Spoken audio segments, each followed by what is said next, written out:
big time. Good job. I like the overall process. One thing I would like to see for 2025 is a better understanding of unit economics. Say that one more time. A better understanding of the unit economics of the city. I think I've mentioned this a few times in the past, but just getting a better understanding for what a mile of road costs us to maintain. The key pieces of infrastructure that we're responsible for, are we really able to attain enough revenue from the kinds of development that we're actually seeing to pay the costs of those items? And you could think about, public safety impact of having 100 new homes or 300 new homes in a year.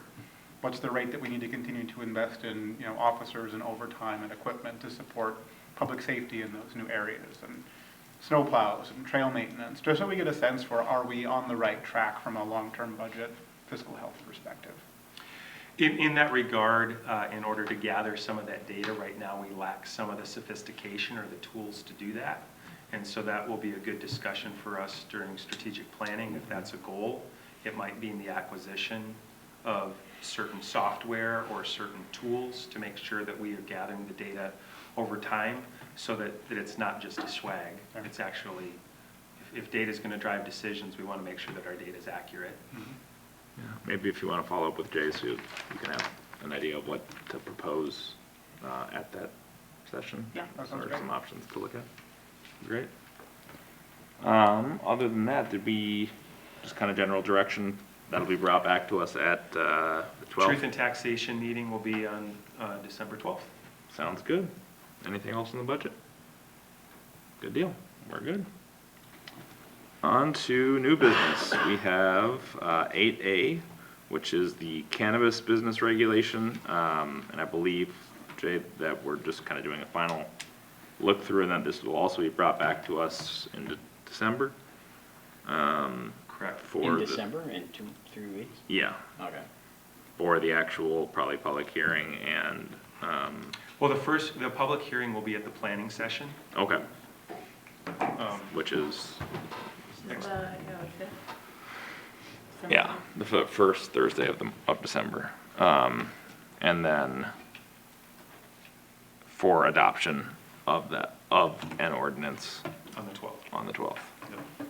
Okay, And so John's here to talk if you have any questions about it, or if you have anything in particular you want him to highlight. John, you want to?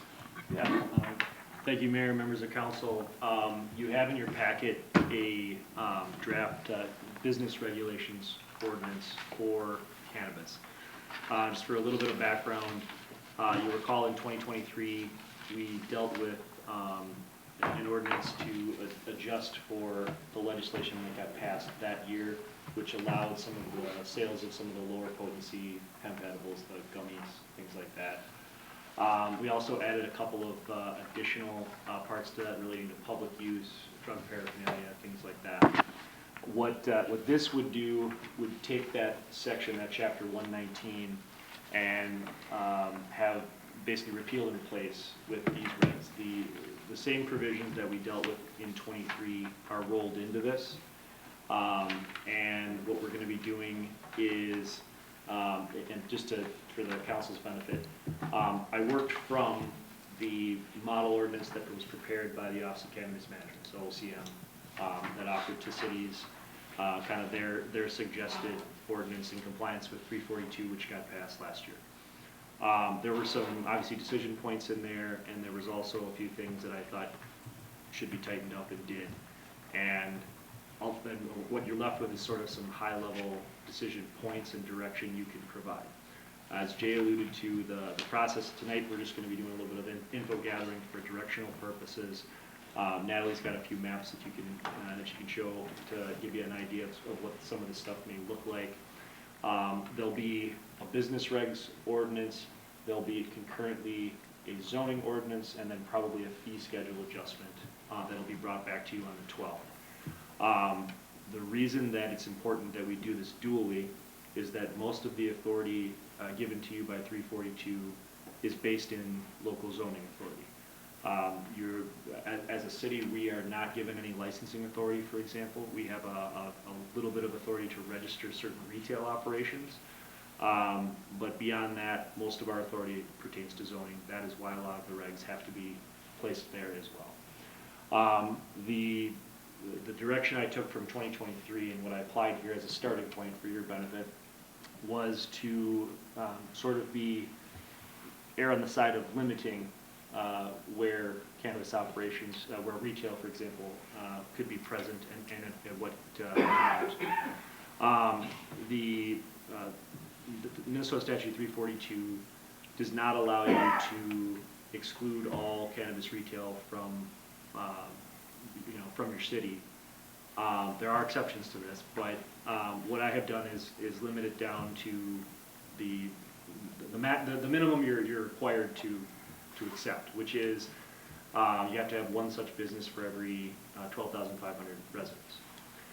There is an exception that indicates that if the county reaches that threshold, 1 per 12.5, before you get an application, you are free to deny the application and exclude it. I've put into this draft that we would so choose to do that if we were positioned that way when we got our application. How many would that mean for Hennepin County? What's that? 1 million divided by 12,500, that's a humongous number. Well, it basically, it goes 2 by million, I county. don't know If there how was a many number of cities that loaded up on them Yeah. and had them for, so Fair if enough. that threshold is reached, I don't believe that it probably will be Fair enough. before you Okay. get one, but it's there to use if you, so you can. I have been asked in the past, what about, can the city create its own operation and then control the sale of it in one spot and not allow any others? The answer is that the first part of that question is yes, you can set up your own retail operation should you choose to do so, but that would not allow you to exclude all others. You still have to allow the 1 per 12.5 over and above any that you are affiliated with. There are a few sort of general decision points in here, and as I mentioned, where this goes, Natalie and I were looking at it more similar to what we did with the lower potency items, and where it would kind of just make sense. But there's a few things that I think we need some guidance on, and I'll tell you kind of what I opted for in here, and then you can correct whatever direction that you choose. So a couple things. As I mentioned, the authority comes down to largely zoning based. The registration is only retail businesses. That's a very limited number of the licenses. So for example, a cultivation or a manufacturing operation, you will not register. You will basically, it just follows local zoning. Generally speaking, you're going to need to find a place for every business that the city allows a license, or I'm sorry, the state allows a license for. There has to be some place it's permitted, but you don't have to allow it everywhere. You can decide what makes sense for the city of Corcoran. Hey, can you say that again? Yeah, so you don't have to allow, for example, a manufacturing business in every zoning, Okay, every right. zoning district. You can put it where you think it can be, but you have to put it somewhere. Okay. Because it's an actual licensed business by the state. Some have asked about, well, what about curtailing that with a conditional use permit or something along those lines?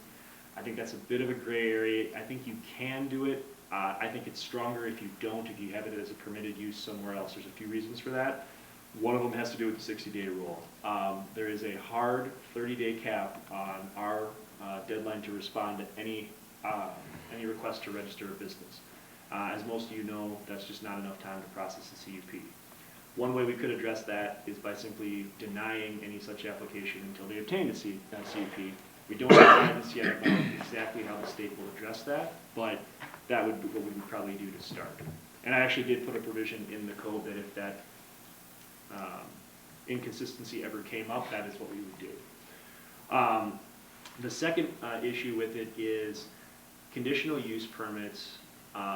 Generally speaking, you can. I think you can get to the same place by using performance standards. You can say if these are a list of parameters that we want to use to control these types of businesses and make it safe for the surrounding neighborhoods.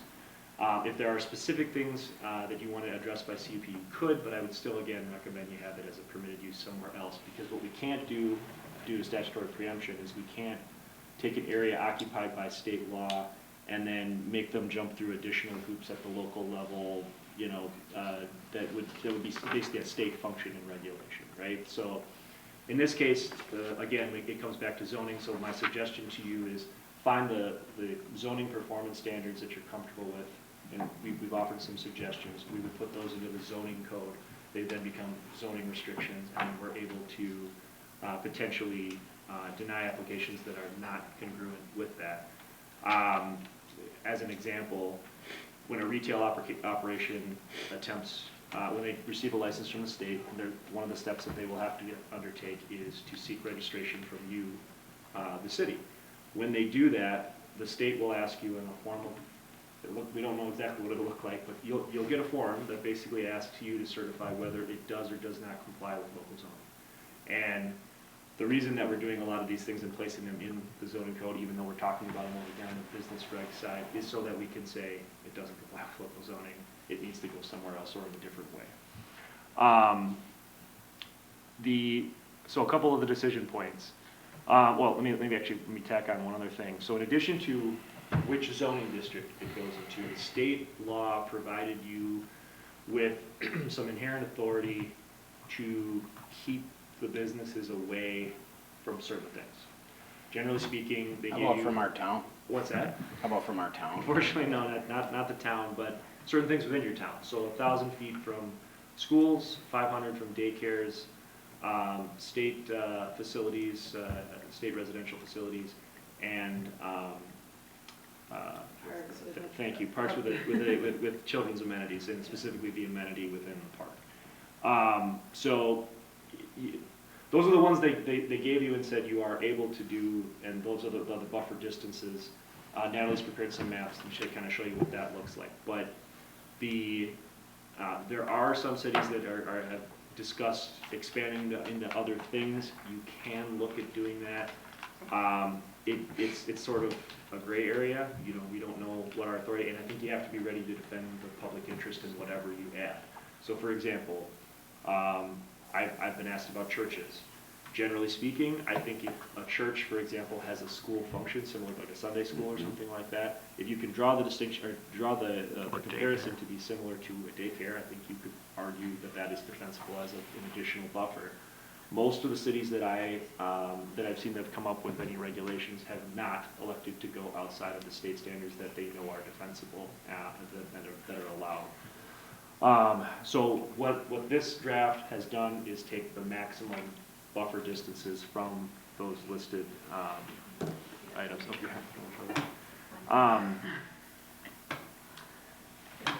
So one question that the council, I would use some direction from the council on related to the buffers is whether or not you choose to buffer from retail operations or all businesses. You can do either. The point can be made that the greatest concern comes from the point of sale. So if it's retail you're concerned with, you want to keep that away from kids, right? You know, you keep it away from schools, daycares, things like that.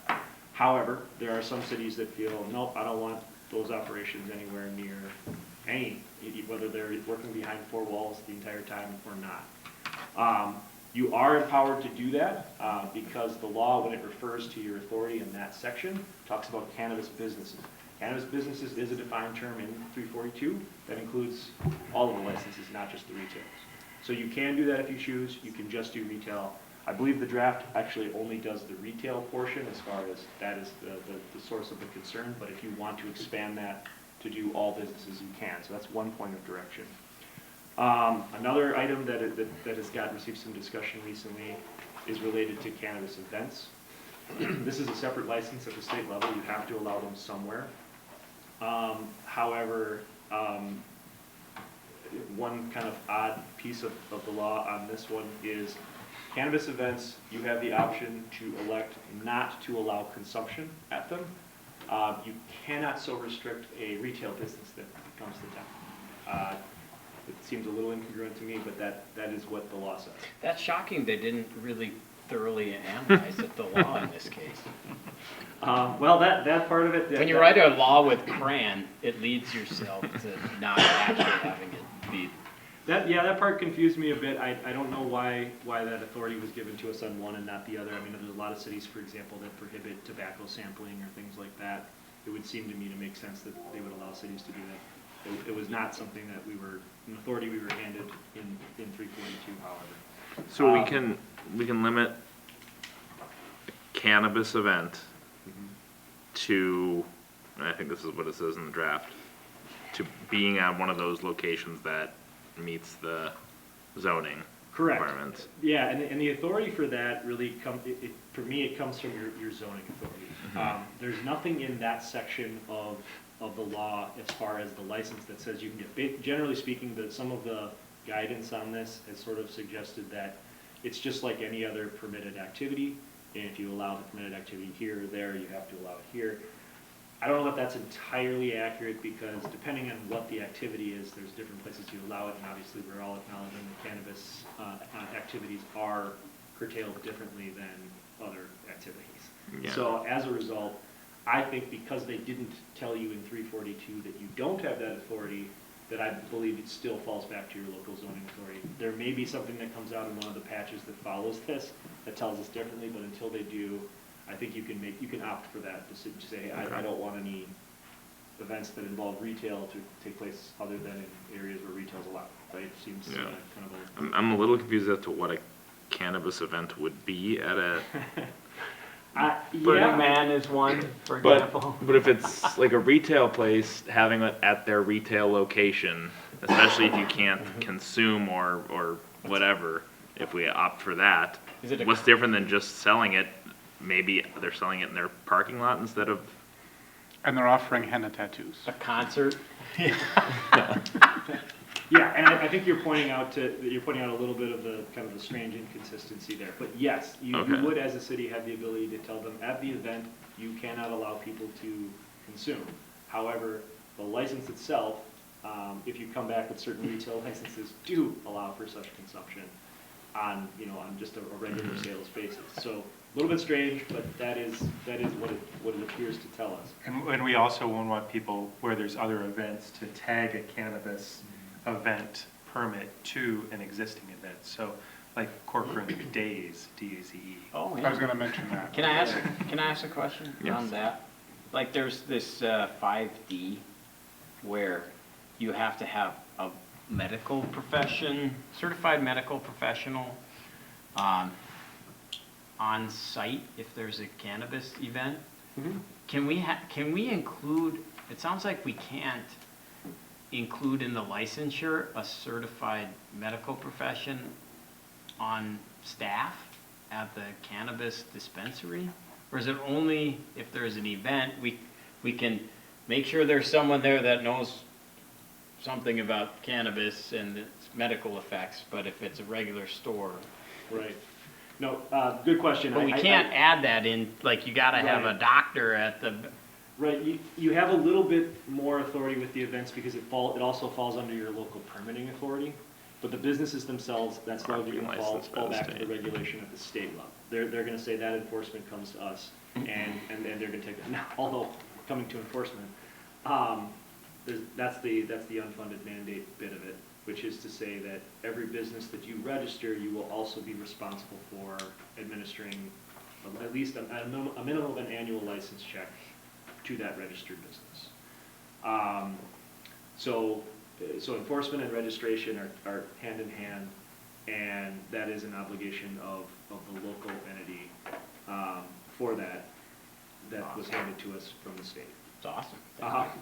Right. and don't they limit our fee amount very substantially? What's that? And they have a pretty strict limit on that fee amount, don't they? The registration fees are set by statute. We have no ability to increase them. And what are they? It depends on the business. type, It's basically half the state registration amount. It's not gonna be much, and it won't cover the cost of doing the enforcement. Great. There is supposed to be some funds that are generated from the retail businesses that are handed down from the tax bill that accompanied it. It's something along the lines of it's a 10% total profit tax, and then the cities get I think a 20% share of that gets divvied up based on the amount of retail businesses you have locally, I believe is how it goes. At the end of the day, if you have one in town, I wouldn't expect a big check. Yeah. Especially if they have the doctor on duty at all times. Well, admittedly, I added that in there. We don't have to. Yeah, no, I'm glad you I did. think But- it's good. Is there, can I ask a legal question? Yeah. Can we make dispensaries only located where, since it was a one-party rule and a one-party pass? I think you've asked this where before. four registered Democrats, their corners meet, we can only have the dispensaries there? I asked that before, but has the law changed where we can only have it impact one political party in Minnesota, or do we have to carry the water for that political party in our town? I think our regulations will have to be political party blind, fortunately. Okay. Apolitical. Apolitical completely. Just double check. Um, I didn't know that was a protected class, by the way. Well, I do have one more question, John. Maybe earlier than now would have been a good time to ask it, but it's not lost on me that we're in a county that outlaws selling flavored tobacco, yet is now, leading the way on flavored marijuana. Can marijuana be regulated by flavor the way that, tobacco couldn't be outlawed across the county, yet our county outlawed flavored tobacco because of its impact on youth? And I would seem to, the logic would seem to follow the flavored, and even the state law of marketing can't be of child's candies, can't be shaped like candy. Can we follow that logic for a regulation that almost using Hennepin County's language verbatim? Well, Brownie flavored I cannabis. haven't looked through 342 specifically for the flavoring and whether there's any allowance for that. My speculation would be that because there is some of the language you're talking about as far as packaging and things like that to avoid, confusion with kids' products and things like that. That does exist, that will carry forward. I imagine it'll be something similar. I don't know if they'll leave that to county authority. The county will be producing an ordinance that will regulate some of this stuff as well. We were hoping to have that by the end of last month. We don't have it, and I'm informed we won't have it until next year, so we really couldn't wait for that. Great. But when we get that, if there is an attempt, of course, we can follow on that. I fully expect, just for the council's benefit, that this, whatever we do, we'll probably have to keep tinkering with it over the next few years as we adapt to how people are using 342 and as it rolls out. But this is really sort of the initial set of parameters that we're going to allow people to use it under. And some of the main questions are sort of council's desired approach. Am I correct that we want to limit it kind of as much as we can? In which case, things like consumption at events, I presume we would block. I imagine that will have a chilling effect on people's desire to have events. I mean, if you read, to the mayor's point, if you read the law itself, seems to contemplate more of a large scale, like an expo, something like that, right? It seems to be what the drafters were thinking about when they wrote it, but there is a concern from some about, well, what about scaled down events that are much, well, what about selling something in the ditch in front of this other operation? Well, some of that's going to be dialed back just by the performance standards we're talking about, right? And having to have, an officer there and having security and things like that, and those costs will make some of those operations Not worth less, it, yeah. really less doable.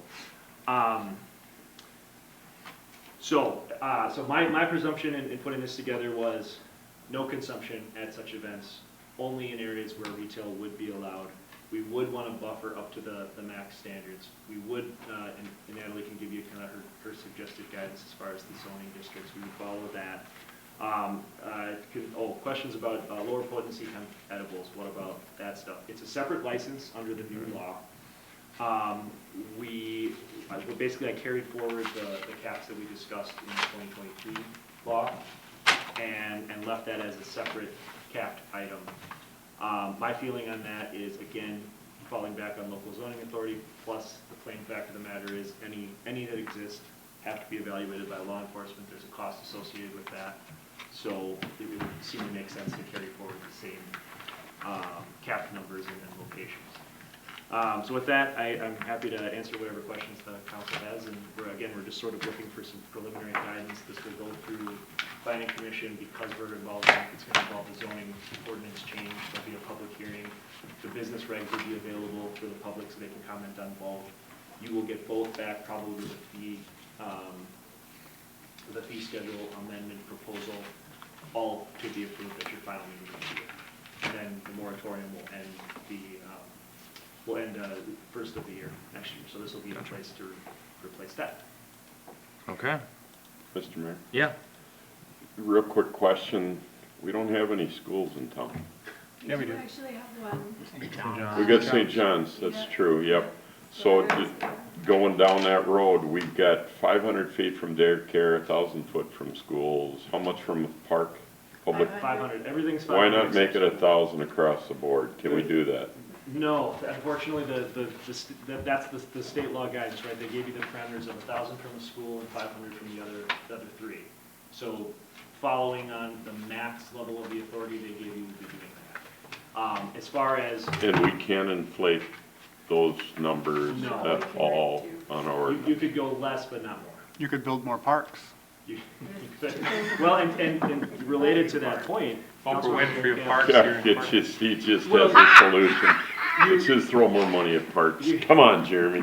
Remember, the applicant will be evaluated at the time the application comes in. So if there are more schools, parks, anything that get built Public. between then and now, then, they're evaluated from that buffer. And public property, city hall, all of them. Well, so City Hall, in this case, there would be a buffer because I believe because we have Memorial Gardens in the back. I think we could argue that that is an amenity that's available to the public. But it's gotta be a park, it can't But be it's more, public.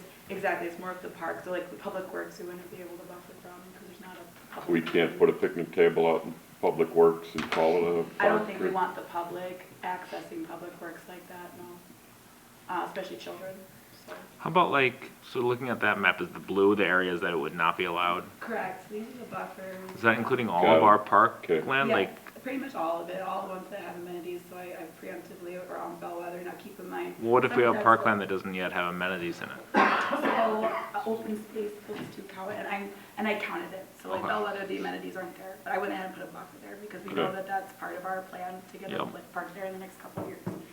About Why opening the up two open different space? shades? But there's no commercial Natalie? there, right? So So, yeah, okay, sorry. We're One question at a asking too time. many questions. Dane, my go ahead. apologies. No, it's fine. So as far as the different colors, so I believe the purple buffer was for parks with amenities, blue is for daycares, and then there's a dark blue Okay. for school. So I did put a buffer around our parks. It really only impacts our downtown area, our existing downtown area from City Park. And so I do think we should definitely go ahead and put it, I don't think it makes it overly restrictive, but we should definitely regulate it to the extent that we can. But yeah, so the parks, like, because they're in the middle, predominantly in the middle of residential areas for the retail purposes, really doesn't change a whole bunch, other than City Park.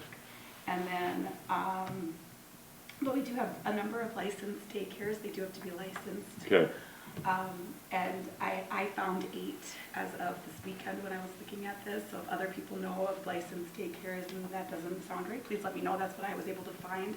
Unfortunately, because our zip codes are broken down Yeah. by post office, like Hope's daycare, it says it's in Rogers, so I had to kind of look at surrounding zip codes to make sure it didn't get lost in there. So it might not be perfect, but this is what I was able to determine.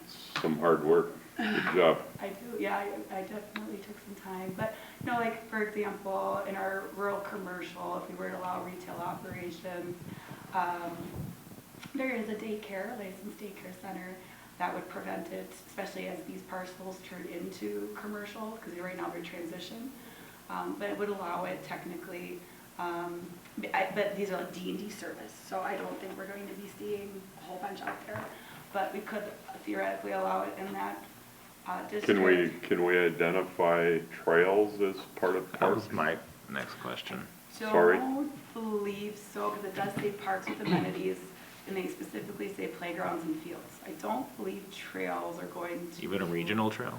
Regional trail all the way along 19, I don't believe so. I mean, the trail up I from wouldn't south believe to north that. along 116. Yeah, the language basically talks about park amenities that are frequented by children. So you can make your argument on any of them, but you have to be a little careful because you have to draw the distinction, right? So there'd have to be a distinction. We start from that point. Okay, And then, Can't just tell all our kids to go walk on a trail. right, I mean, because you could say the same thing about every park, right? They Okay. clearly said it's not gonna be the four corners of every park, but there's a playground you can draw from the playground. If there's a ball field, you can draw from the ball field. If on the trail, there's maybe something that kids play on or something, maybe we could use that, but. You could have a swing set every 1,000 feet. So, Greg? What if we just said, no, we're not letting them? Too bad. Just say no. We say- Federally against the law, we're gonna side with the feds, which almost makes me vomit, but we're gonna take the fed side and not the state side here.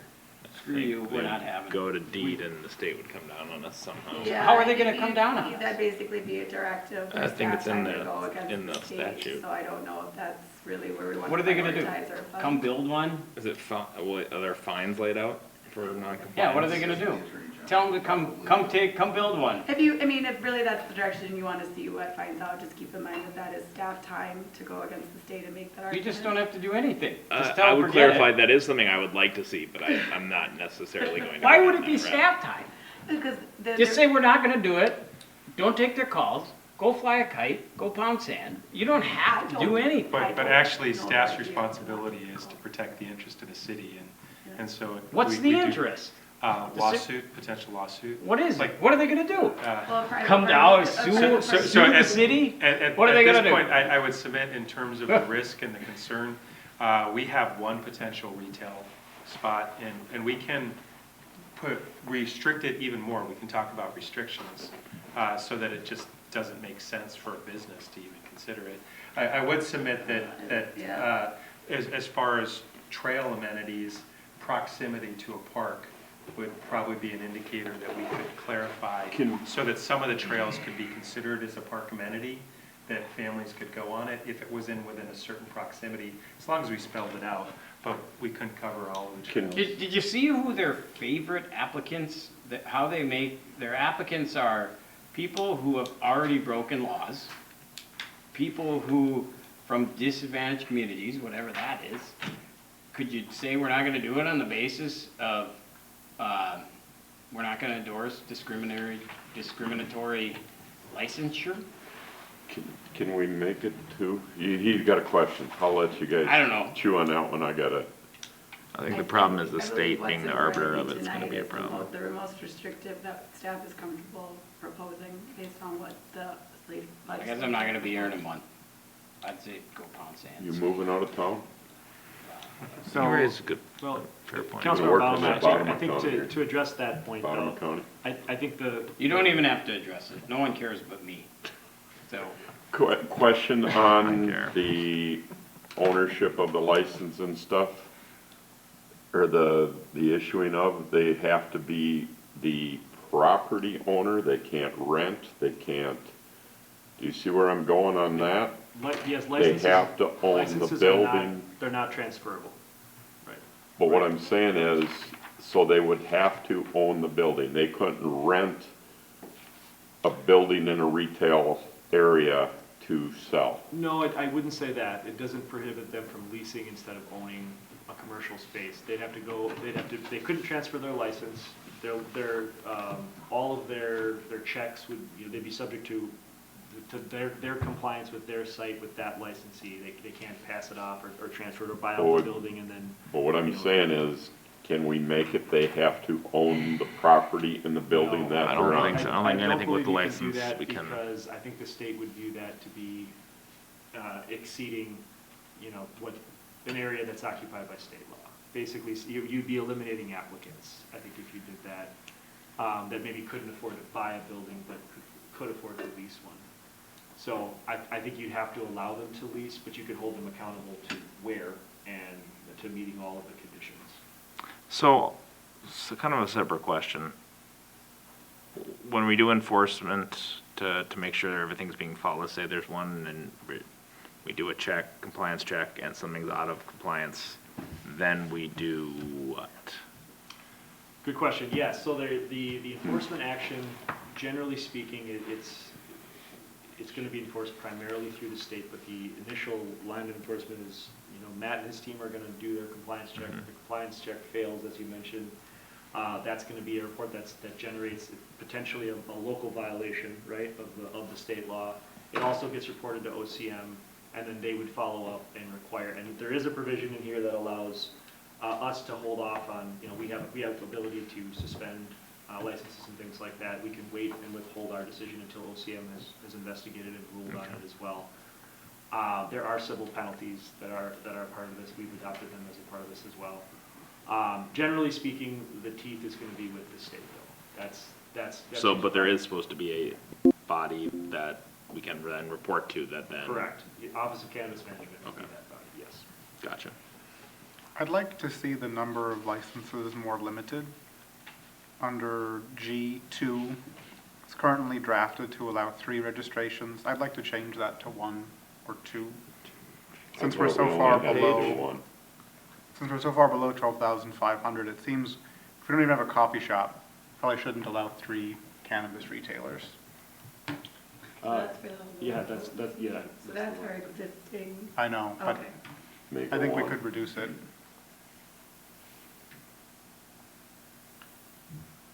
Right, so you're looking at G2. Yes. Got it, okay. What's Yep, so that's just carry forward from the 2023 Yeah, that's a, legislation that we adopted They're the gonna make ordinance that in a- response to. Oh, they're gonna make that a, If you wanted to limit that down a little bit further, I think It you is, could. it's my I don't know neighbor. if you have They're existing doing wetland. licensed businesses or Wetland. that's gonna compromise anybody currently, but I don't believe you do. I don't think we do. And Yeah. so you could be a little more restrictive on that if you wanted to. I don't think I would do one. I would probably allow at least a couple of them.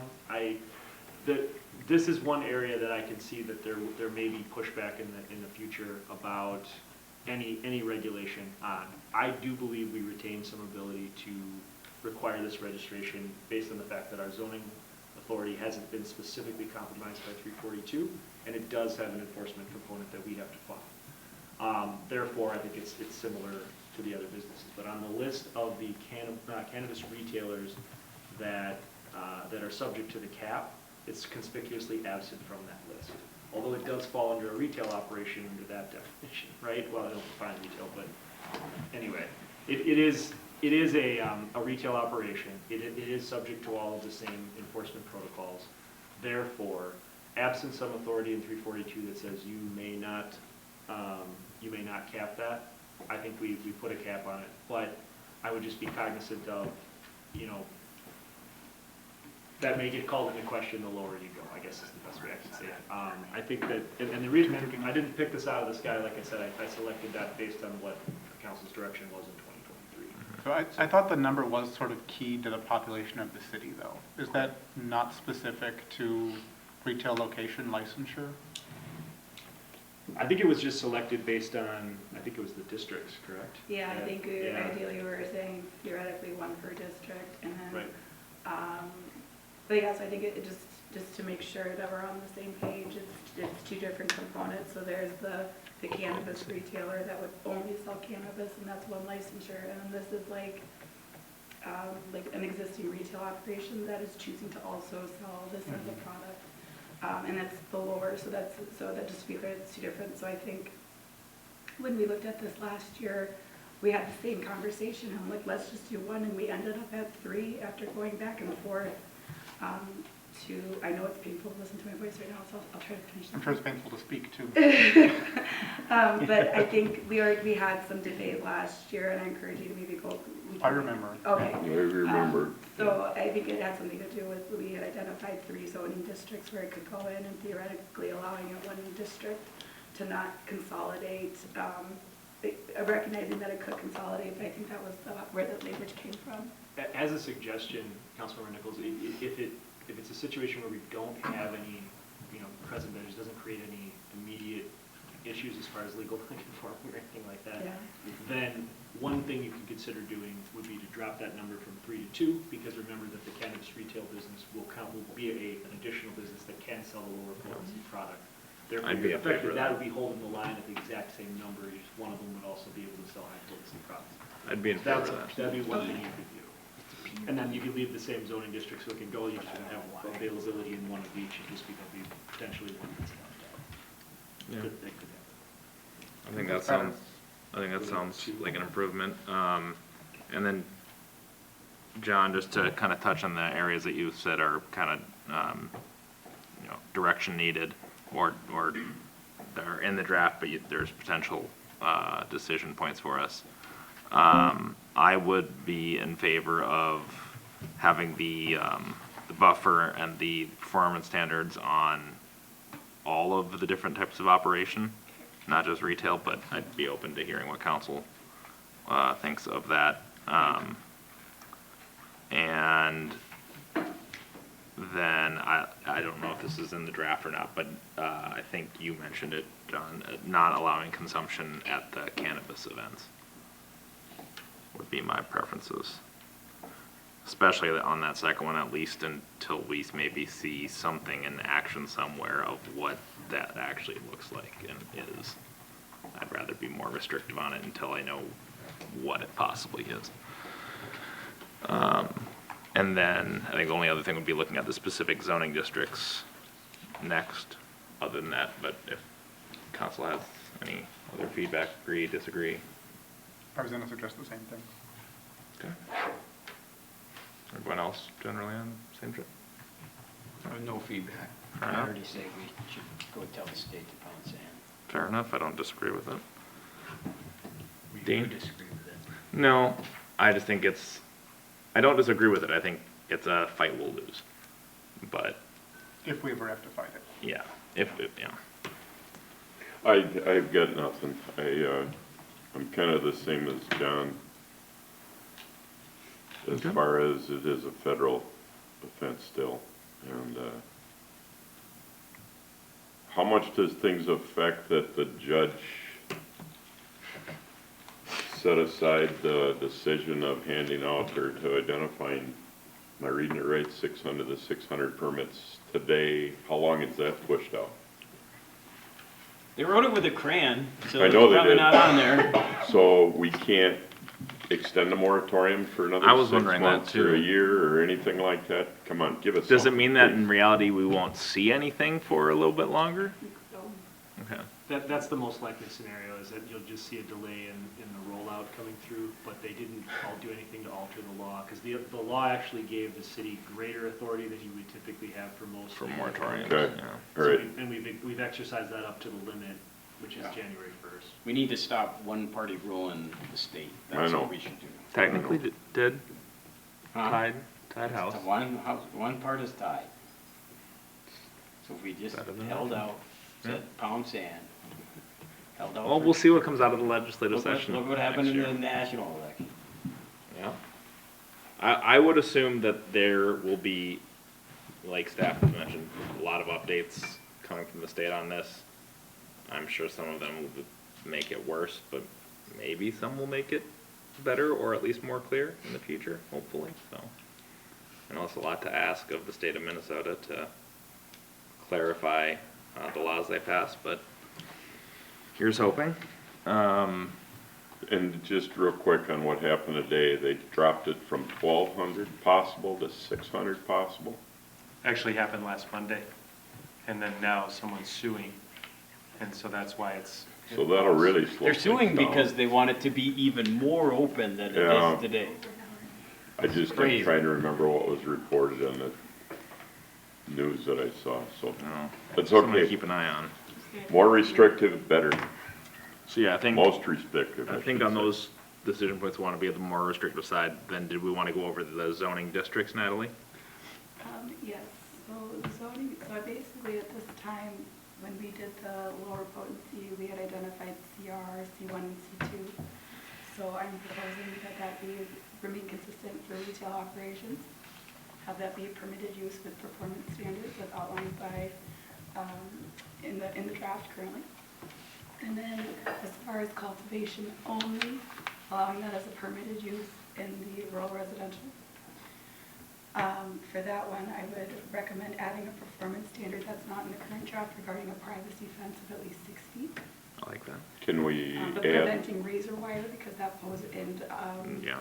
Constantine, sorry, Concertina. concertina, because those can, that actually might be more of a public safety hazard having those, but still allowing for barbed wire if that's desired by a business operation, but just trying to contain it. And then other operations such as the manufacturing process and indoor growing only, allowing that in business park and/or light industrial, those two. So that's kind of the initial thoughts that I had. I'm sorry, can you say that last part? So for what uses in business park and like industrial? Indoor growing, like indoor Okay. cultivation, and like the manufacturing process to make it a usable product.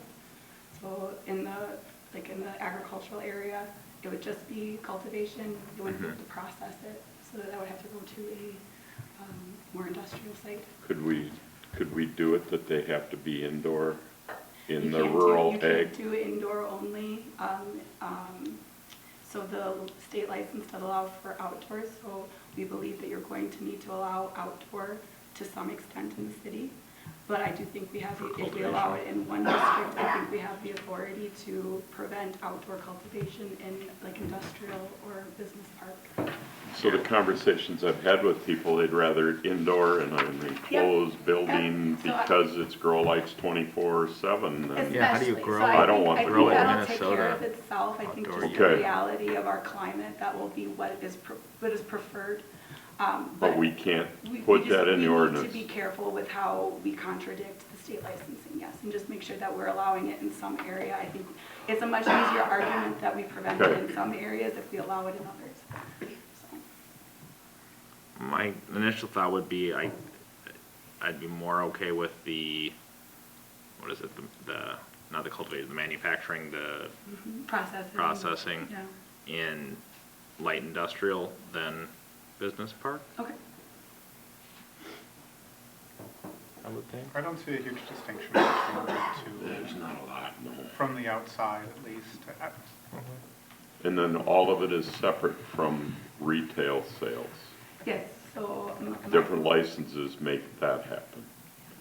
My proposal would be cultivation only, no retail operations in the rural residential. And then only allowing retail in our specific commercial districts, so not even necessarily allowing it in downtown mixed use or general mixed use because of the close interaction with residential there, or mixed interaction with residential. And then the industrial for this, like that more process intense part of the operation. Okay. So you can't end up with like an equivalent of a brewery where they're making, processing, selling, and offering axe throwing at the same establishment. Correct. Theoretically, a city could choose to allow that, but what I'm proposing does not. Very good. One item of, okay, There are business. no drinking, business axe licenses. throwing, and pot smoking all in one place, okay? There are business licenses at the state that do allow dual use like that, cultivation and sales and things like that. But what we'd be saying is if you have a retail component, you can only go into the retail districts. So we can keep that stuff separate without being questioned. So that would be the C1 or the C2. And CR was the other one that we had identified last year. unless you CR, wanted to- commercial. I think it makes sense Commercial Rural. to start like that, and if Gotcha. for some reason we found that advantageous to allow that, we could always change it to allow a business like that, but I'd prefer to start, Small. yeah. We- Yep, See how it goes. exactly. You keep talking about rural residential, is that That's- everything in white? Yeah, that's so MUSA, sorry, let me zoom out. But yes, I'll make a move. Sorry, I'm zooming. Okay. So all that would be permitted in the white would be cultivation. Theoretically, yeah. Okay. So keep in mind, a lot of these are already existing farms, so I think that it looks probably scary thinking about that, but keep in mind, there's a lot of family farms, and some of them may choose that this is something they want to pursue, and others are probably going to be like, I don't want to. Can If people they want- rent land to cultivate? I believe so. I From don't think those farmers. I don't think there's a way for the city to get involved in that level of the licensing with the state. So I believe that is true, but to your point, I think that as far as the climate and what is going to be a financially feasible operation, it's going to be something that's indoors most likely. So would that still be subject to whatever we have in code for agricultural structures? Oh, yeah, yep, so it'd be considered an agricultural, yep. So it'd still be set, So there same might be a- setback, same height, Yep, same, yep, so agricultural structures have a 100-foot setback, so that's a good point, so if they put it in an agricultural structure. so it's a essentially, significant setback. without knowing what's being grown, what's growing inside, it would be no difference in terms of what could be built now if someone wanted to grow a different crop inside. Correct. So we'd have to modify that ordinance to include equipment storage, whatever else, I don't- plus grow house. No, so our agricultural just has to be used for agricultural purposes, so you can't like park a RV in there would be so if we're saying that, not even if we're saying, since it's an agriculture use, you're growing a crop, you'd be able to do that indoors Okay. without changing our current All right. current ordinances. Yeah, a good way to think about the non-retail businesses is just you would treat cannabis as widgets, right? If you can manufacture it in this zone, then you can manufacture cannabis. You can cultivate, same thing, right? So, so all the same regs as far as what can be stored in the structures and what you can and can't do with the property would all be the same. And then in terms of the number of licenses per this 12,500 or whatever it is that's coming from the state, or the county, or which is it? It's County? state for the 112. State? Yeah. I really have to versus. Is it essentially just, once those licenses start Lazy. coming out, which may be delayed now, it's first come, first served till it hits that mark, and then, And then we don't have to issue. okay. Right, so the reg comes down from the state, but the determination of 1 per 12.5 is at the county level. Oh, I'm sorry. And so what we would do is, at the time you got such registration, if it had been, for example, 9 months from now and you wanted to get it, you'd reach out to the county, find out if they've reached that threshold. If they have, then our code would dictate that we would deny the application. Okay. If they haven't, we would process it. Gotcha. Makes sense. What, On your fence item that you mentioned, I did like that. Okay, yep, I will Yeah, add the that, conformance and standard. then to add to like the light industrial, and I was a little unclear on, I was saying, Direction, I but- was saying referred light industrial over business park, but I don't know that council necessarily Okay. agreed. and an added standard there was that any cultivation would have to be indoors for that one. So allowing the outdoor, where it makes sense, we don't necessarily want that outdoors in our industrial areas and then use the site, so. That would be another standard I would add, that's not currently in the draft. can we Okay, limit yeah. the square feet of those buildings? For agricultural. Yeah, it would really just That's an be- open question, limit the You don't square do that foot for of outdoors. processing, limit the square foot of, You'd have to treat it like any other legal product. okay. I'm just throwing darts here, so. I will think on other things that we would typically want to see, like other uses, so I'll see if there's any other standards that might make sense. I'm just, if we start talking a business park and there's a Well, and we don't 200 square necessarily foot have to do building business and we park. turn into the, It just seemed like the industrial-esque properties, it made more sense to have the processing there. We could just limit it to light industrial if it's preferred, and keep the business park or I something don't else. think it would ever happen, but I don't want to become the cannabis processing. No, I City don't of have the enough industrial land to Hennepin allow County. for that, so I Okay. don't think that is a risk. I just don't think that we have the land to support that. Good job. Thanks for putting up with this. Any other? We beat that one up good. No, sounds good, I think. It's very thorough. Is January to allow 9A to go? They've been waiting for an hour and a half. Mayor, there's been a request to adjust the agenda. Sure. For an applicant that's been waiting with a request to move item 9A up to this point. I'll make a motion to amend the agenda to move item 9A up to right now, so it'll be after Is the applicant here? Yes. Is it you guys? 8A, and then after this, we will go back to 8B, C, and D, and Thank then you. 9B. Sorry to, And continue. We, So I'll we make talked that- about maybe making it more friendly to the people that are sitting here. Yeah, sorry, we didn't We know never which got one you that. were on. Sorry about I that. thought you were like, Okay, you made a motion. Yes, I did make a motion. Is there a second? second. Perfect. Any further discussion? Or- Nick will second. All those in favor say aye. Aye. And that's Thank what we'll you. do. Yep. So we'll go on to 9A.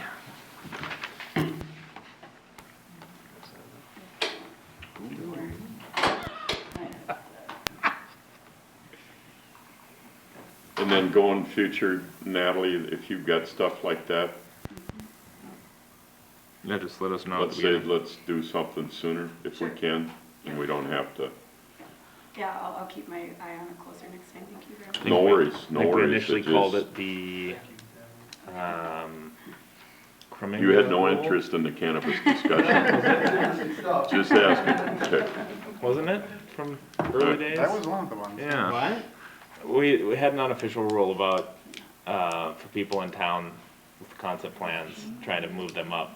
I think we called it the Cremingo rule. It was after someone who came in with a application that we made sit for like 4 hours through a meeting. I remember, yes. And they actually, remember when somebody sat for 4 hours and they were actually on consent and didn't know it? Yeah, Oh, no. and then Travera group that it was like a 6.5 inch Yeah, they got the red circle. and- variance, yeah. Yeah, it was for an easement vacation, but they weren't sure. Half a 'Cause foot is all the- it To be fair, the included. notice just said, had like a big red circle, like something was Oh, wrong. that's right. They set till then, that was 11:30. Oh, boy. Can I just send you? Sorry, bear with us 1 second. So we're going to 9A. 9A. Trail. Rob Norling. Oh, yes. Okay. 9A. Is it the concept that's in the file? Are you about to do it? Yeah, so there should be sending me a PowerPoint that you put together. And this is about page 290, 285. 285, thank you, for anyone on the agenda online, or on the digital You're version. putting it in an email? Okay. Maybe it's DJ.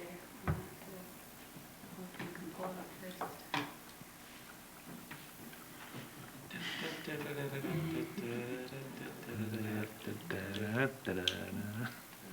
TikTok Tinkerton.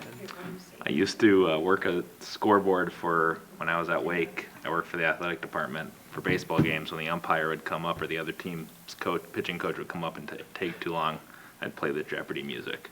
Nice. And they got real mad about that. But I had a lot of fun. It's amazing, they'd let you do anything. Little rebel inside you. Yep. Sorry for the delay, Mr. Mayor and Council. I came in earlier today and tested it out and worked then. And No worries. Of course, when you move it up, it doesn't work. No worries, no worries. So item 9A, which this isn't, I guess, an outdated PowerPoint, is the Arlen's Norling OSMP concept plan. This concept plan is brought to you today from Rob Norling, and he's just requesting some informal feedback on an OSMP concept plan, which consists of 8 residential lots and 2 outlots on just shy of 39 acres off of Pioneer Trail. The proposed development would be constructed in 2 phases. The first phase consisting of 3 new single-family lots, and it would retain the existing single-family structure. And then the second phase would utilize the remaining 4 development rights and construct 4 single-family lots. The site itself is guided rural ag residential and zoned rural residential, and is located outside of the 2040 MUSA line. So you can see it's right on the border there on the south side of Pioneer Trail, so it's very close to the MUSA, but just outside of it. So the site itself currently has 4 development rights, but through the OSMP process, the applicant could increase those rights by 200% to 8 total development rights. In order to do that, the applicant would be required to preserve at least 50% of the site in total for common open space, and 50% of that open space would have to be upland area. So specific numbers would be 19.35 acres of common open space, and then 9.67 acres of that open space would need to be upland. The applicant's concept plan is currently showing 21.4 acres of farmed open space, all of which appears to be upland area.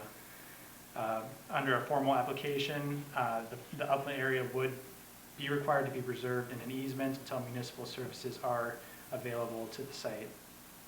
The preserved structures, the applicant is preserving 2 structures, the home on the southernmost lot, and then a outbuilding on what would be, I guess, labeled Outlot A on the southwestern portion of the site.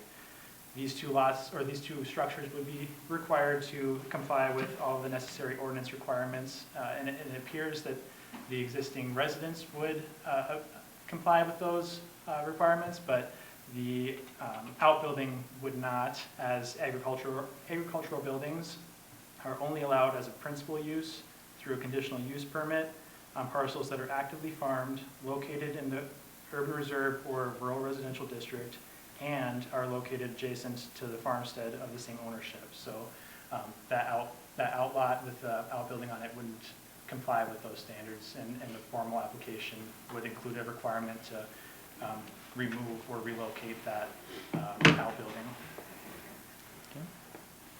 I'll go to the next slide. Okay. So the lot size standards of the OS&P development are detailed there on the right side of the screen. The plan appears to comply with these standards. However, the side lot lines must comply with, or must be substantially at right angles to street lines or substantially radial to curved street lines. And it appears that the proposed side lot lines are not substantially radial to the curved street line, and staff does not believe that the current side lot lines results in a better street or lot plan, and recommend that a formal application revise those side lot lines to meet that standard. Access for the development as a whole would come off of a newly constructed road that would access Pioneer Trail.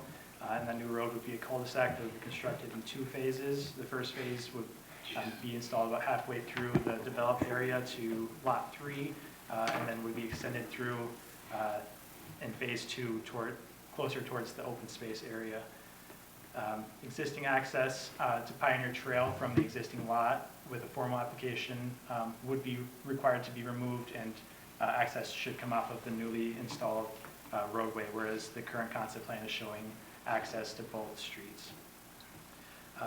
OS&P plats are encouraged to meet as many of the 9 design objectives as possible.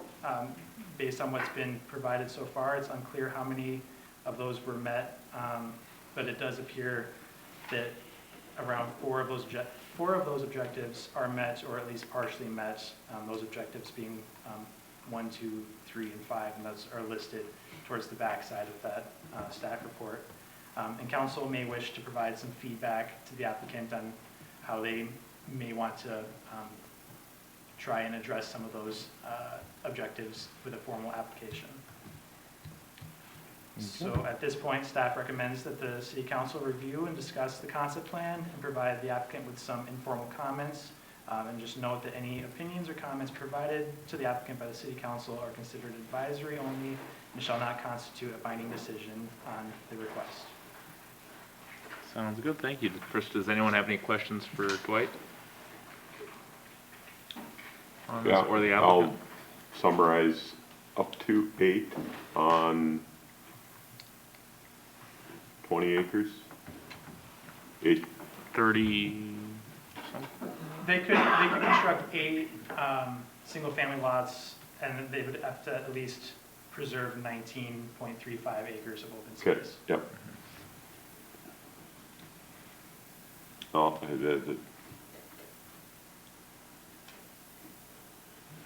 you're doing the right thing. Anybody else's website keep crashing? I have it downloaded. I had downloaded it, otherwise it Oh, does that's why. all the I time, didn't yeah. download. I'll let things, Particularly with like plans, it'll Sorry. crash a lot. I read it. But if you need a specific page, I'm sure staff could Oh. pull it up. You're good, I remember it all, the numbers are such that it's per our ordinance of preserving to do whatever, so, okay. Just noticing on this one, it says 200% increase to 10, and Yeah, Quarter I is eight. apologize for that, Mr. Mayor. This was a drafted presentation Gotcha. No earlier worries. this afternoon. The updated one on my side says 8, it should say, That's- it should say 8. perfect. That's what I thought it was. I just wanted to double check. But yeah, I mean, I think otherwise, the things that need to be maybe addressed or updated in a potential application seem to make sense. Sorry, Jeremy. So this seems similar to the one that we had a few months back, where they originally were going to do the open space as a tree farm. Yep. And as I remember the original presentation, there was supposed to be like a walking trail through the tree farm as the amenity. And as it came in later, it was clarified, no, nobody's getting in there. It's just, we're doubling our unit count, but there's really no amenity here, other than you get to be next to a tree farm. And we had a conversation at the time, I think John brought this up, and I agree with him, that the intent of the OSNP is to preserve open space longer term, but if we allow just simple farming to count as the open space, it's really just a handout of additional density.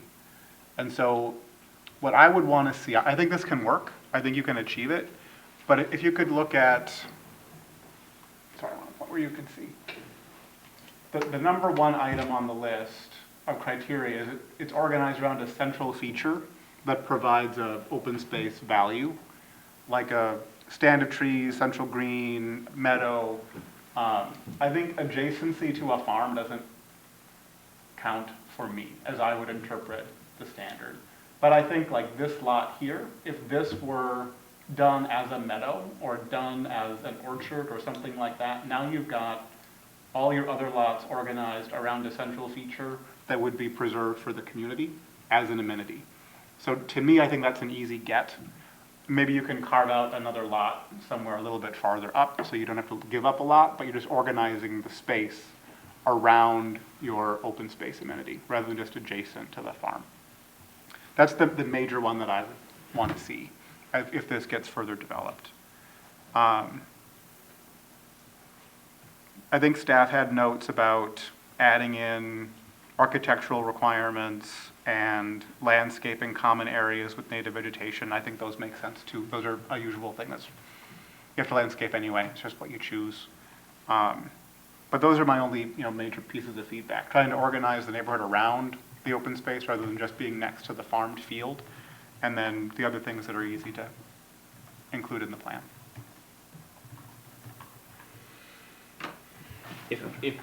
I always think that like one of the beauties of our town is that there's this acres per. So if you have 100 acres, you get to put 10 houses on there, and it doesn't matter where they go. You can put them all right here. You can have 10-acre lots. You can have 5-acre lots. Whatever the case may be, you get a certain amount of homes per acre. And I think if it's so easy to get double the homes per acre, why even have it in the first place? Why not just have it be 20 per, or 5, each 5 acres gets a building right? We're going away from the whole concept that makes our town unique in the building right concept, and you're doubling up on building rights, and you don't give up anything. There's nothing given up here.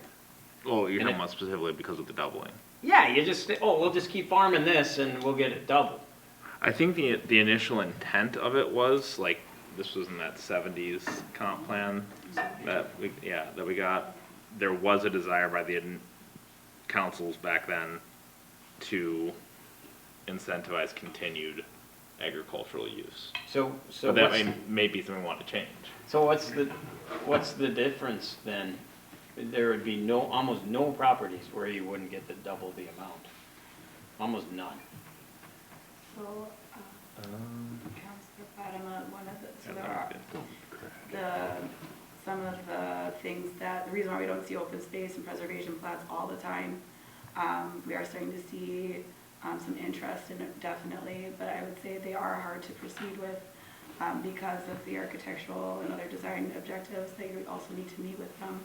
as well as you are putting in a public street that is paved to get the density bonus, so that is as part of the. But people don't drive by and say, wow, it's really dense there, but they got an asphalt road, so it looks way less dense. Correct, but we also Who know cares? that dirt roads cost the city more to maintain in the long run. So we're putting in a public street But that prevents. the costs weren't an objective when they had open space requirements. They So didn't that say, might not well, have we been want it to objective be in the less nineteen expensive. seventies, but that certainly is an objective of this current program. That's why we require the paved street, because the long-term maintenance costs to the city are reduced significantly by requiring that. So then the other aspect again was you have to encourage farming long-term, and to recognize that keeping large tracts of land is going to be the most effective way to allow for farming to continue on a longer term period. So those are where we're at. I don't know if this would discourage farming in any way if we just said you could put 4 building rights there. There's no way, that would not discourage farming. No, that's fair. I'm just trying to say that's the when we had this discussion back with Heather Meadows, that's Totally get the it. history Yes, behind we the did, program. yes. Yeah. But there's nothing special, like the whole point of, here's double the rights because you're gonna make this really special. Well, there's nothing special here. It's farmland just, up yeah. there. It's a northern, it's Yeah. a plowed field There's north not- of that. Yeah, so I think, why not, I'm not suggesting we do it, but why not just say, fine, everybody gets twice as much, because we're never gonna deny it if all you have to do is not develop half your property and you get double the rights. So Sign me up for that. Keep in mind, the Met Council also limits density in this area 1 in 10 unless it's part of an open space and preservation plat. So that's part of why we're able to increase it too. What? Yep. Yeah. This isn't even MUSA. No, They, they they're, still to be have inverse density restriction, requirements. it's stupid. In the non-MUSA area? Yeah. In the non-UC area, it's 1 in Otherwise, you 10, have but to they do allow for put rights it to be in. double, or do allow for increased density when it's part of an open space and preservation plan. So Wow. that's how we're able to do that while being in compliance with our density numbers. That doesn't impact people in Corcoran in a positive way. The Met Council will Nothing the obviously Met double Council the does. rights if you have an OSMP plan. So the idea being infrastructure is going to be more easily to implement in the future if it were to ever be within the MUSA. You either want really large tracts of land. Got it. Or you want really consolidated Got it. lots. So that's the idea of why they would allow for the increased density. Well, who You're cares what increasing they allow? infrastructure now. It doesn't Well, matter what they allow. That's fair, but this is what our code, so I'm just trying to explain how it I fits understand. within the larger framework Totally. and what our code currently says. Totally get it, but there's no differentiating. If they said we want 4 lots or we want 8 lots, regardless, they're gonna still farm the land. It doesn't matter. We're just doubling the amount of houses people, the whole concept of the building rights is to not have our property, or not have Corcoran be so dense. If there's nothing standing, basically nothing standing in the way of having 4 houses and 8 houses, why even have the delineation? There's nothing. That goes totally contra for what we set out to do back in the day to have our town less dense. If it doesn't take anything but we'll put 8 properties and we'll keep farming it, there's no difference. So if you're gonna have something, have it be, there's a difference with, or there's no delineate, there might be a difference in theory, but there's no difference. No one's gonna put four houses on 40 acres and not farm it anymore. So in terms of code for OSMP, right now, this is meeting it. I hear some feedback that there's a desire to have some space that is more clearly set aside. I don't think it meets it because the requirement is that it meets as many of the criteria as possible. Okay. And I don't think this meets as many of the criteria as possible the way that it's currently drafted, but I think you can get there. Jeremy, so when you gave that suggestion of like a meadow area or something kind of central to a development, You'd have to Could make you- it on this. do you think in theory have, how big is that second, that the northern tract of land that would be in the proposal or in the concept plan kept as agricultural? So that northern parcel, Dwight, I think that was Or about 21 21. acres. Yep, and then so then the, 21.4. So are you suggesting that they'd try to incorporate all or most of that into No, the development, or not just a necessarily, no. portion, they could still keep I don't know if you can see my. a large pointer. chunk to the north What to what I to suggested farm was and this incorporate existing the central middle part? area could be your amenity instead of a lot. And so then maybe you've you just got take every a few other lot acres out of clustered the- around that one. And if you still want to get 8, maybe you extend your cul-de-sac a little farther and add another one in the corner here. You could also think about, you could do a tree-lined trail around all of this and still keep the center for farming if you don't want to give up the middle. But I think you need to do something to give people access to the open space and make it useful for those in the neighborhood. But my issue then is it's a liability of the landowner. Somebody gets hurt on that trail or that open space. I thought that's what we talked about on the Well, that was nursery in this, farm. the tree farm specifically of having people go through an active tree farm. Of like going through it, and that But may be. not going around That it. might be why you don't wanna do a trail winding through the agricultural part of that property. to the Right, north. but in this place, it's a trail to nowhere, it's nothing. Well, I mean, I think that's just one hypothetical that Jeremy was throwing out as a trail looping around it. But another option potentially is some sort of smaller centralized, meadow or, Plant 100 apple trees, yeah. a foot high, In and the let them grow middle. into an orchard. And then you could still keep a large chunk of that parcel as continued agricultural use. You just take a little bit of that acreage and incorporate it into the middle of that somewhere. And then the long-range stuff, how long down the road before that were to ever happen? We've got that over on the tree farm where we've got all those people off of Heather, and it was a cul-de-sac road with a farm road to the field. And now that farm road to the field is turning into a road to a development. You know what I'm saying? It just, the same thing here, but that's 40, 50 years, I won't be around. Well, how long much until longer. that's like a, It's gonna be a long time before anything gets out there. yeah, I I would- almost agree with what John's saying is, yeah, I would say that's pretty, at this time, I don't believe, from what I've heard, there's a political appetite to expand our MUSA. well, and not only that, from what I've heard, Yeah. this It's gonna be more area, difficult. what we maybe thought was future, like the next, Well, and whenever the this is city actually does. out of that too. So this is It's- outside of that. Right, line too. but it's in that area that's like the potential future Oh, hash, isn't it? yeah. Which may not be Yeah. the future There is a hash at the study 2050. that I believe that they are planning to move forward with this year yet. The last I heard Freya mentioning to me, our Met Council staff representative, that they're, so I think that that's a question mark still. Mhm. But yeah, I think we're talking, like, even within what will be our 2050 plan, we have more land and capacity. So I don't think there's Yeah. going to be a need to expand it at this point. Right. To include it, so we're talking to like at least 3 decades out before we're. yeah. It, at a it, point it where may we're be that looking this at part, this kind of southwestern part of Corcoran may end up being the last part that sees sewer access if the changes that Met Council's talking about with the Rogers plant and not coming up from the Red O happens and that search area kind of goes away and becomes, if we're expanding on the western side, it's gonna have to come from the north. So I down. think- So yeah, to Councilor Baronkamp's point, eventually there would be a road that goes to the north. In the event this ever becomes developable, this open space area, so at that point, then we'd be relooking at it, the amenities of it anyways. And if it's owned by an HOA, because that's one of the deed restrictions that typically happens if it's no longer farmed, it then should go to the HOA, or it needs to be retained in some capacity.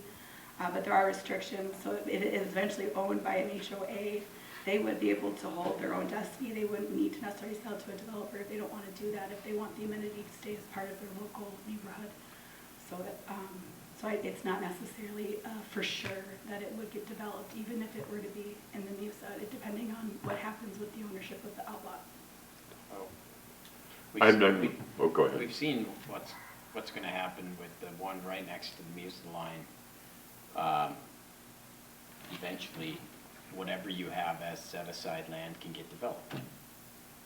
So, I'm Hopefully. speaking off experience. I came from a neighborhood in Maple Grove that was 24 5-acre lots, and developer came in and bought it, Muse expanded, tore everything down, put in streets, put in everything. I mean, Here's what I will do. I own building rights, and if I ever want to put double the building rights, I will bring this video to my, to the courtroom and say, look how easy it is to get double the building rights. All I have to do is farm some part of it and I'm good to go. It's setting precedence for having no hurdle to double your building rights. I'll do it, I'm fine, this will make me a ton of money. So would your suggestion be to change, because that's, I mean, Have a hurdle, okay, other than just farming. right. I'm Which- trying to give constructive feedback, I'm not gonna be here in a month, but No, I get what you're trying to do, I'm just, would that action be for us to revise our OSMP ordinance? give feedback that Yeah, I think it's just how you potentially there's a interpret it. higher hurdle that you might have to get through other than just farming. That's what I would say. It's written down in the code already, I think there is some language that gives us flexibility to say, no, this isn't a slam dunk here to get double the amount of building rights. Okay. Maybe it's a policy that we should work on.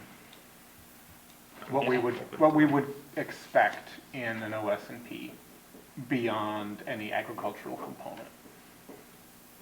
I think generally what we're saying is we'd like to see some of those other goals met, whether it's that centralized, some sort of community space, and the size of that could, be worked out as some of the other revisions to the plan have to be made. But in terms of if that's necessarily required, that'd probably be an analysis by staff, under the current code. I think the point tonight is to get the feedback. So I think we've heard loud and clear we want some kind of interaction with the open space. I think we Yeah, can be that'd be flexible great. on whether or not that's something that loops around or enters into the farmable area, or if there's some additional open space that comes down into the residential portion to have some kind of centralized area. I think that that's fair feedback, and I think that's something that we can work with the applicant to accomplish. I think it's important not to have it be on the analysis of the staff. It's the opinion of the council that will determine the analysis of the staff, right? I don't disagree, I just wanted to make sure that we're not giving feedback that is directly opposed by what our current ordinance says. And it sounds like that's not the case. well, what makes this different that we're asking for more than what we did on the, I'm gonna call it the nursery farm? So I would say the nursery farm was different in that the feedback provided at the concept level, really, there was some discussion of a trail that was never really discussed by the applicant, though it was there, and they felt very strongly that their farming equipment really did not allow for a Right. trail where it was based on that configuration of their property. I think this configuration allows for a bit more of a centralized, I think at this point we have the ability to redesign, whereas they were already well into the process. And we had talked about Where this is more of a farm field than a nursery and things are established, those Yeah, kind of I would things, that's the say- difference between the two? Yeah, and we have some ability, at this point, we have some ability to look at, okay, what would it look like to allow for a central area? Especially because the houses are more centralized. That one, they were a bit more spread out and disconnected, and so I think there was like the two existing homes in one area, and then there was the new homes, and there really wasn't a centralized space other than the farmed outlots themselves. So I think this- It was separate from the original two homes, where the Yeah. two homes that are gonna be here and then 8 more around it. Yeah, It's- this one's more consolidated, so I think we have a little bit more flexibility in trying to get a more centralized green space. That might be easier. The than a biggest thing trail. is, this is just one great big farm field back there. There's not much Yeah. No, I think bricks that's, and feedback. that Drain we tile can and work with. build a Yeah, pond. sorry to kind of squash what you Mind have. if I address the council? Yeah, no, please, Please. come on up. Come up here. Yeah, if you could just come up, State give your name and address. Awesome. Well, good. I'm Rob Norley, I'm the owner at 6700 Pioneer Trail. This property's been our family for over 100 years. Been a resident in Corcoran for 32 years.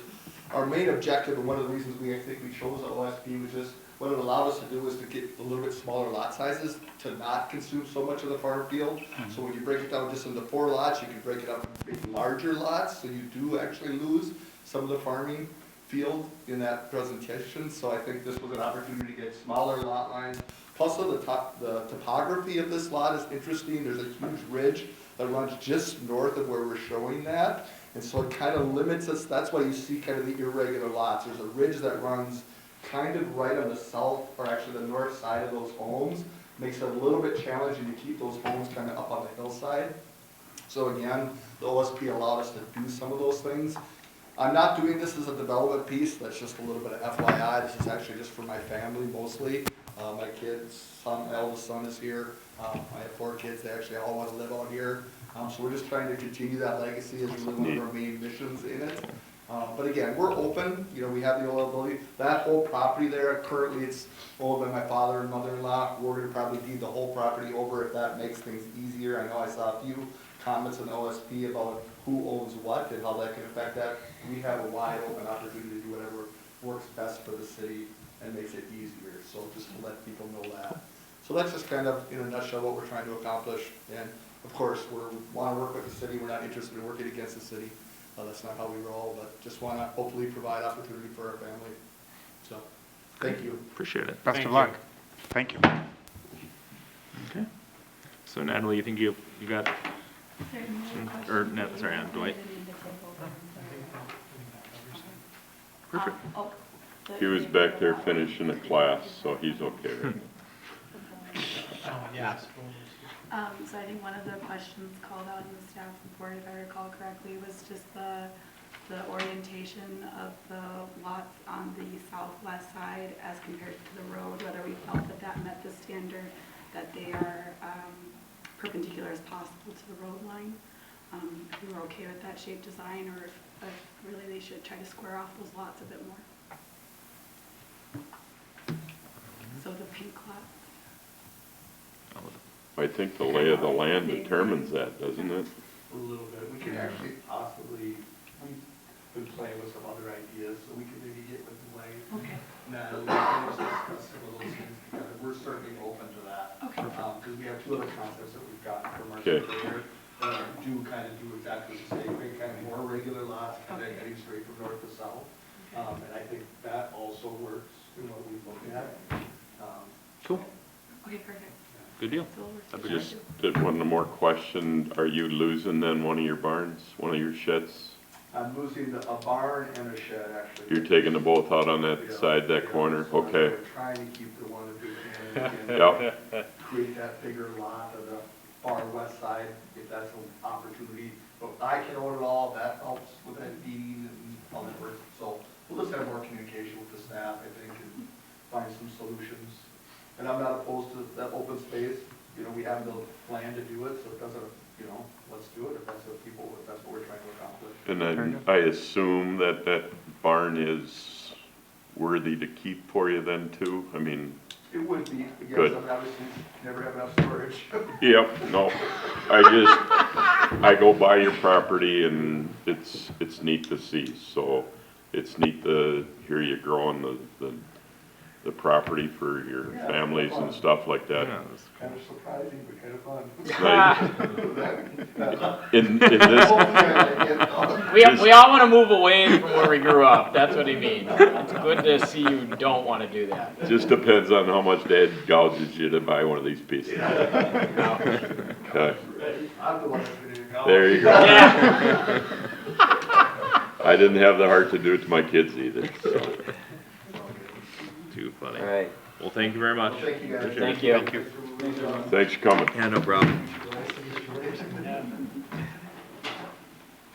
Give them a minute, and then we'll go Steaks on my- back to 8B. And actually, since we're kind of having a natural break here, does anyone need a break? Have a break? Okay, we'll recess for 5 minutes, Couple come back minutes. at 9:11-ish. 9/11.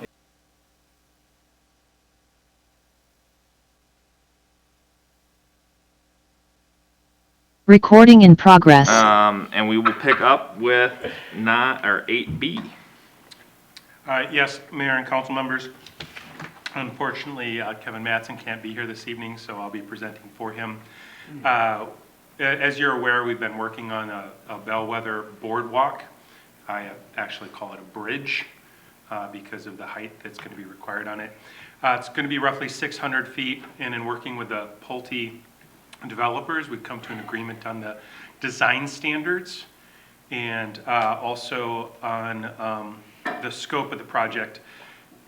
Right now, Pulte would cover the cost of developing it and implementing it, and we also have the opportunity to, so this is the rough of where it's located, crossing the wetland from the amenities facility to our trail system, which I believe everybody's had an opportunity to visit. The key components of this, in the packet you saw a picture that spells out the design standards. There's some height requirements, some other things. When it went to the Parks and Trails Commission, two things that were really key to highlight. One was the design, the proposed design. In the packet you saw 3 different designs. They did not like design number 1. They did not like design. Did not. Okay. They preferred design number 2 for a couple of different reasons, but primarily for the more finished look. I believe this is the trail that you see if you go to a diner in Bloomington, the 9 Mile Creek Trail, which is a very extensive piece of boardwalk if you want to go and check it out yourself. There was questions raised about the materials, if they could use a different kind of material. I think staff is still going towards the common use, concerned about the cost, because if we encroach on cost, there's concerns that Pulte might want to have us take over some of those costs. Right now, having Pulte build it is in our best interest, because then we preserve those park dedication dollars towards other projects. The second part, so this would be the preferred design of the 3 pictures that were included. There's the third. This was Parks and Trails Commission's preferred. The second was there is an opportunity here to add or enhance the amenity. And they threw out a couple of different proposals. One was a kick-out or a open additional area, if you will, a walkout on it, a lookout, which could have some bench seating or some tow lights, which then would light it during the off-season, or in the evening, rather. Of the different proposed potential enhancements, they preferred the kick-out or the build-out with some potential seating. If possible, they would like to see some tow lighting included. A couple important notes on this is because of the design standards, it was not designed to take on any heavy equipment. So there was a phase. Yes. I had a question on that. With an elder population, some of them are going to be in motorized wheelchairs. Would the base design accommodate those people? So we took note of that, that there was questions about ADA accessibility, and we're going to confirm that, but we believe at first blush that that would be the case. When we were talking heavy equipment, there are concerns that some of the residents would drive their golf carts to the Clubhouse. facility, to the clubhouse. This could not accommodate a golf cart. And when we had the heavier design standards, it was really to accomplish heavy equipment when the water where the water tower was going to be located there in order to provide maintenance to the water tower. It was going to be needed as an access way. So that's why it had the heavier design standards. Since that's not necessary, it couldn't accommodate even the likes of a golf cart. The implication of that is that we will not be able to perform winter maintenance on this. Okay. It'll be closed in the winter because we can't get a tractor on there in order to clean it off. And it's 600 feet long. Would we get maybe some of the details of, because couldn't there conceivably in a heavy snow winter be a point at which it needs to be shoveled. Shut down or, Or, well, if the snow that accumulates on it is so heavy that it causes it to fail, like the Metrodome ceiling did. But we can't get equipment, or whoever can't get equipment on there to do that. Does that create a problem? I don't know that we'd have enough snow to make it, Okay. make a Snow load bridge wouldn't be that fail. high. Yeah. But, Never say never here, right. but hopefully not. Okay. So those were the highlights of the conversation. And then just looking for council to give some guidance. Again, Parks and Trails request is to have this, the enhancements be a lookout area with potential seating, and if there's still sufficient budget, to have some tow lighting. Yeah, I would 100% agree with both of those. I think that little kickout area would be a nice amenity to make it more than just a little path. Could be a little destination you could sit and hang out. And the tow lights I think would be useful given the length of it, even if they're not all that frequent, just to have some lighting there so it's not pitch black out 600 feet. I mean, there's railings, you'd be okay, but still, I think you'd like some small lighting. So I think both those would be great amenities to have. I agree on the seating area. I would maybe throw in a pergola for shade during the day in that area too. I'm a little concerned with the tow lighting just because it'll attract mosquitoes to wetland, or from the wetland to the pedestrians. Well, you can do the yellow. Yeah, I don't know, not so much anymore. Really? Yeah, because Better than, yeah, they no heat with the, LEDs and stuff. yeah. Yeah, so How maybe about just bug keeping that in zappers mind, all the way so down, type use of the bug lighting. zappers to light everything. Yeah, just electrify the pond.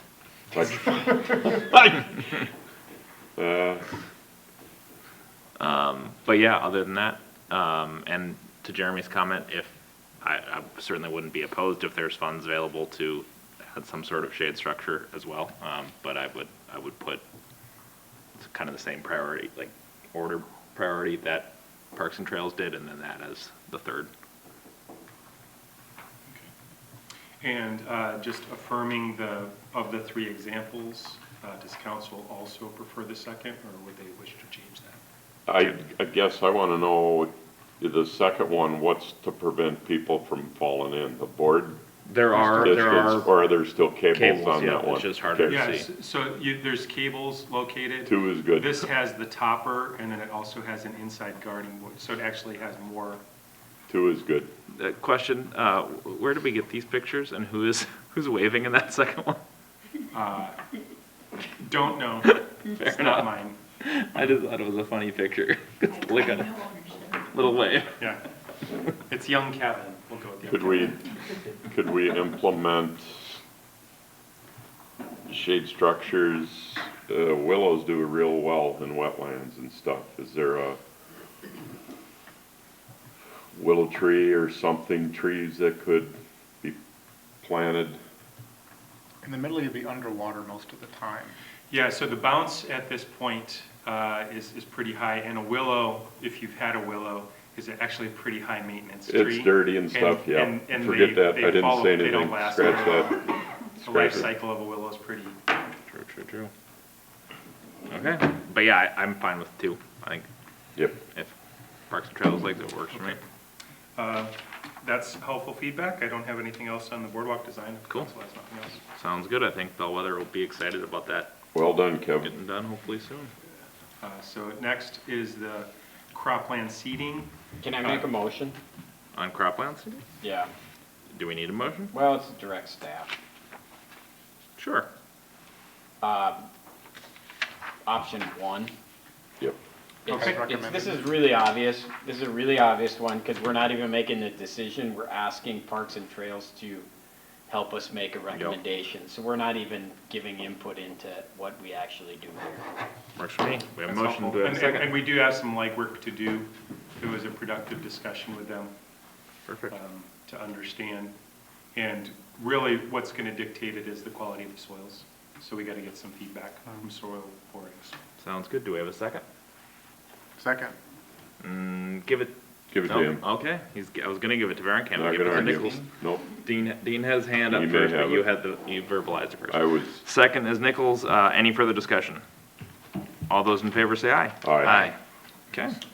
Put another notch in my iPad case. that's not your iPad case. I've worked that's with the those city's. entities Uh-huh. with like 3 of those options, and so I'm curious as to what they come back with. Yeah, good deal. As far as winter trail maintenance, I know this has been a long-standing conversation, and I think that there has been, in just my short observation from when we brought this forward in December, January of last year, a little bit of a pivot. And I think there's a couple reasons for it. One is the expenses related to winter maintenance are significant. And then the benefit that you get from winter maintenance is negligible.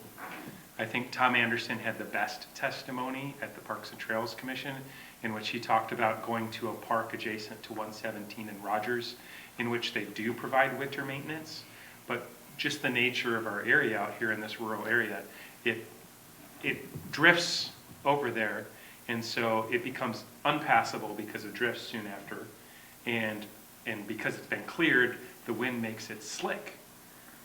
Whereas if you aren't trying to do that, we don't have the staff and the equipment to clear it every hour. We're trying to do that with our heavy trucks to keep our roads clear. And the same challenge that we have on the roads is even greater on the trails, because the roads are connected. The trails are disconnected, so we have to take the equipment from spot to spot to spot to spot if we were to do that. So I think that was one growing in awareness of that. What would be the timing for us to consider it? It would be if we had an easier maintenance solution, which would be a loop. So for example, when we have a maintenance facility or a maintenance storage place in City Park, and we have the loop trail, that becomes a trail that everyone in the city can go and access if they want to walk in the winter on a cleared off trail. Another conversation was the expense related to it, because we do have to transport so much, and trails are not, they're disconnected and they're not looped. There is the desire right now of one HSA in particular, but potentially the desire of other HSAs in the future. Even though the city is not budgeting to do that, there's still a desire to clear off trails in a particular neighborhood. And so it was identified that we need to develop some agreements with those HSAs. HOA? Oh, sorry, HOAs. Sorry, thanks. Yeah, HOAs. Not health savings accounts. Yeah, so we need to develop some agreements with those HOAs in case, as they're contracting to have those trails cleared off, if they do any damage to the trails, just in terms of liability for the infrastructure, to make sure that if we're going to allow them to clear them off, if they want to, at their expense, if something happens, that we've discussed how we want that to be dealt with if something happened. Okay. And we could deal with that on a case-by-case basis, if and when HOAs desire to do it. One of the things that was brought up is, for example, the Bellwether HOA has a lot of driveways adjacent to a trail, and the timing, if the city were to do it, it wouldn't be the priority. We would get our roads cleared first. By the time we get to clear a trail, if we were to go through Bellwether, we're potentially going to have a lot of frustrated residents, as we've now taken snow trails across all of their driveways. And so to synchronize that, probably would make sense for the HOA to have the people who are doing the sidewalks to do the trails. So a lot of the, or at least some of the HOAs have, it's the homeowners doing the sidewalks. I don't know if that's the same in all of our HOA neighborhoods, but some. Can I ask a question? Thames, question, just to wake them up. If we allow HOA to plow city trails and something happens, the attorneys will just say, well, who's got deeper wallets? because it's a city trail and we allow someone to pave them, or to plow them, then they're gonna sue both the city, because it's our trails, and the HOA, and the company plowing them. The company plowing them won't have any money, the HOA isn't gonna have any money, and then we'll have money, so they're gonna. But who's suing in this scenario? I'm saying, if we allow HOAs, what? Who is suing who? If we allow HOAs to plow the trails, Uh-huh. and something happens, an attorney is gonna sue us, because they're all our trails, the HOA, because they're the ones doing the plowing and the plow company. They'll just sue all of us. The plow company won't have any money, the HOA won't either, and if we allow someone to do something on our property, on our trails, I think we'll be legally responsible ultimately, because we're gonna be the ones with the money.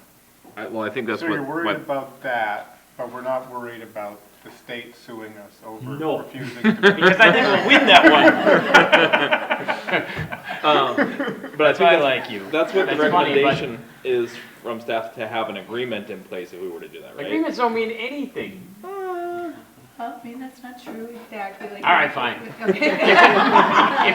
If it's something that's common and will be bulletproof, then fine. So what you're saying is you don't wanna allow the HOAs to plow the trails in the winter time? No one should be. maintenance, whatever.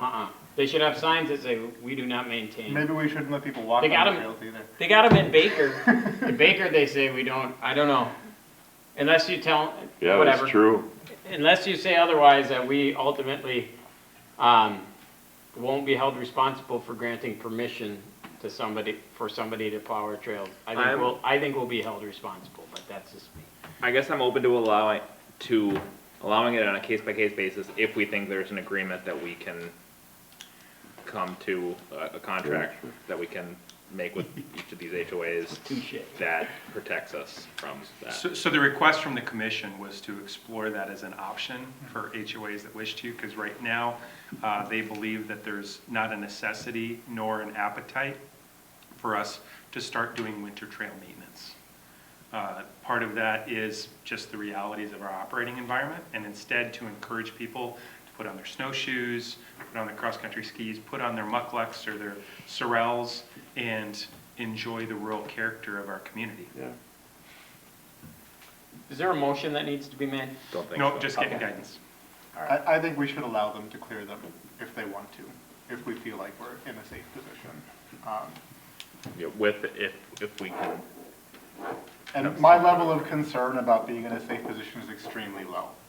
I'm more worried about the trail being damaged by somebody getting over exuberant with a snowplow than anything else. Yeah, I would lump that into the same thing, just general liability for the trail being damaged. We don't want to be having to pay for that. Or if, They I guess, gouged the up trail got somebody's damaged and then backyard. someone got hurt and sued us, we wouldn't want that to happen. So one of the things we did, Kevin and I talked about, is we would require them to demonstrate that they have appropriate insurance. And then what are we gonna do to make sure there's no snowmobiles cut across this bridge or do stuff like that? Is there? That's back on the other one. Oh, On so the Bellwether? the Bellwether Boardwalk Bridge, we're gonna have to close that down in the winter. We're Okay. not gonna want people crossing it. No, I was And just so how we still do thinking that, we'll about figure that out Good. operationally. Because Bollards. we also don't want people walking across it in the winter, because if they, to the point of, liability, slipping, falling. Slip, fall, and then we've gotta figure out a way to So- rescue them in the middle So or whatever. having a way to shut it down. Okay. Uh, If there's nothing else, I think we're good on trails. Sounds good. Then we will move on to, we already did 9A, so just 9B, which is the revised commercial industrial work Can I plan. make a motion?